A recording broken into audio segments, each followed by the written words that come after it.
குழந்தை பிறந்த பிறகு தான் என்னுடைய டவுன்ஃபாலே ஸ்டார்ட் ஆச்சுன்னு நிறைய பேர் சொல்லுவாங்க, யோசிப்பாங்க. வெளியே சொல்ல முடியாது. ஏன்னா புனர்பூச நட்சத்திரமே அவருடைய அவயோக நட்சத்திரமாக வந்து குரு பகவானே அவர்களுக்கு அவயோக கிரகமாக வந்து குழந்தை பிறந்தவுடன் அவர்களுக்கு ஒரு டவுன்ஃபாலும் குழந்தையை பிரிந்து வாழும் ஒரு நிலைமையும் குரு உபதேசமே பாதகமான ஒரு நிலைமையும் தங்கம் தங்காத ஒரு நிலைமையும் ஜாதகருக்கு உண்டாகுமானா ஆமாம் உண்டாகும். ஏனால் குரு சம்பந்தப்பட்ட விஷயத்தை சாபமாக வாங்கி வந்த ஜாதகம் இது. சரிங்க, சாபம் வாங்கிட்டு வந்தாங்க, என்னங்க பண்ணோம்? ஏதாவது முடியும் போது அட்லீஸ்ட்டு மஞ்சள்னா குருங்க, மஞ்சள் வாங்கி யார் கொடுக்குறது?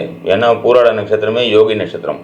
அப்போது சுக்கிரனே யோகி, சுக்கிரன்னா வெள்ளிக்கிழமை, சுக்கிரன்னா பெண்கள். அப்போது வெள்ளிக்கிழமை அன்னைக்கு மஞ்சள் கிழங்கு வாங்கி சுக்கிர அம்சமான மகாலட்சுமியான வீட்டில் உள்ள நிறைய பெண்கள் வருவாங்க இல்லையா, அங்கே சுமங்கலின்னு சொல்லப்படுற அந்த மகாலட்சுமிகளுக்கு மஞ்சளை கொடுப்பது, வெத்தலை பாக்கு மஞ்சள் பூ பழம் வைத்து அவர்களுக்கு ஒரு ப்ளவுஸ் பிட் வச்சு அவர்களிடம் யோசிக்காமல் அவங்களுக்கு கொடுத்து காலில் விழுந்து ஆசீர்வாதம் மட்டும் வாங்கி பாருங்களேன்.